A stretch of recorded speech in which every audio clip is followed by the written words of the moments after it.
Kaibigan, kamusta? Ako nga pala si Kuya Toy.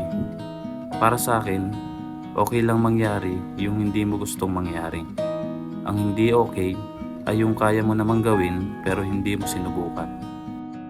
Gaano nga ba kahalaga ang isang magulang para sa mga anak?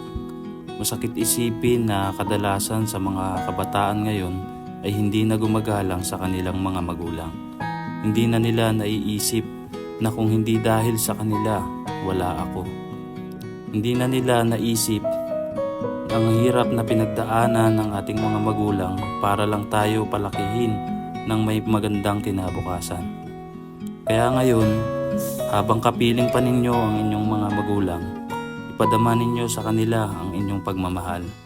Ipadama ninyo kung gaano sila kahalaga sa inyong buhay. At magpasalamat kayo sa lahat ng ginawang pagsisikap nila para mapaganda ang inyong buhay.